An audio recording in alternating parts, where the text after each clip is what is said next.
क्या स्वामी प्रसाद मौर्य पिछड़े नहीं क्षत्रिय हैं और अब बदलेंगे धर्म? सोशल मीडिया पर छिड़ी नई बहस। कथित भतीजे ने बताई बचपन की बात। पहले रामचरितमानस का अपमान, अब पूर्व राष्ट्रपति के बारे में फैला रही है झूठ। क्या देश से ऊपर है दलित पॉलिटिक्स? क्यों नहीं होती है कोई कार्रवाई? अखिलेश ने किया किनारा तो मायावती के भतीजे ने छेड़ दिया नया राग। कहीं दूसरे राजभर न बन जाएं स्वामी प्रसाद मौर्य। स्वामी प्रसाद मौर्य को पूरा प्रदेश ओबीसी नेता मानता है, लेकिन अब पता चला है कि वो पिछले वर्ग से नहीं आते हैं, बल्कि उनकी जाति क्षत्रिय है। और इसका दावा जिसने किया है वो सुनकर आप हिल जाएंगे, क्योंकि उसने खुद को स्वामी प्रसाद मौर्य का भतीजा बताया है। पहले उस व्यक्ति का दावा सुनिए, फिर आपको बताते हैं मौर्य दूसरे राजभर बनने की राह पर कैसे दिख रहे हैं। मेरा नाम बाबू साहब है। मैं प्रतापगढ़ के देवसरा का रहने वाला हूँ।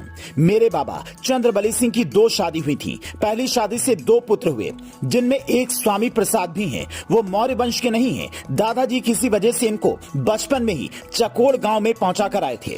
उसी टाइम इनके सिर में चोट लग गई थी और तभी से दिमाग गड़बड़ हो गया। ये बात तो सब समझ रहे हैं कि स्वामी प्रसाद जो कर रहे हैं वो अगड़ों के खिलाफ और दलितों के साथ की राजनीति है। लेकिन इस जात की राजनीति का नुकसान समाजवादी पार्टी को ऐसे हुआ कि इस बयान के कुछ ही दिन बाद जब यूपी में एमएलसी चुनाव हुआ तो 5 में से 4 सीटों पर बीजेपी जीती और 1 पर निर्दलीय को जीत मिली।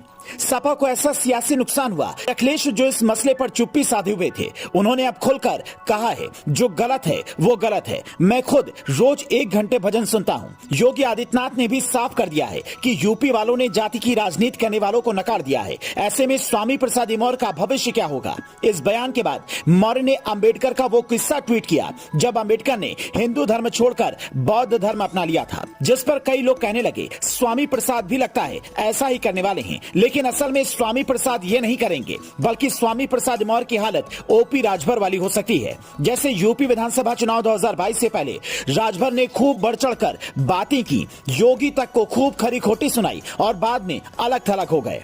शायद यही वजह है कि मायावती के भतीजे ने इस विवाद को अलग ही रुख देने की कोशिश की है। उन्होंने कहा है आप अपना धर्म ग्रंथ करो, अपना पवित्र धर्म ग्रंथ संविधान पढ़ेंगे। पर स्वामी प्रसाद मौर्य अपनी लीक से नहीं हटे और दलितों का हितैषी बनने के चक्कर में पूर्व राष्ट्रपति रामनाथ कोविंद के बारे में ये तक कह दिया कि जब कोविंद अपनी पत्नी के साथ पुष्कर मंदिर गए थे तो उन्हें दलित होने के चलते जाने नहीं दिया गया। बल्कि सच ये है कि उस वक्त राष्ट्रपति कार्यालय की ओर से जो बयान आया था उसमें साफ साफ कहा गया था कि कोविंद की पत्नी के पैरों में दिक्कत की वजह से वो सीढ़ियां नहीं चढ़ पाई और मंदिर से ऐसे ही लौट आईं। ऐसे में पूर्व राष्ट्रपति के बारे में अफवाह फैलाने के आरोप में इनके ऊपर कार्रवाई की भी मांग हो रही है।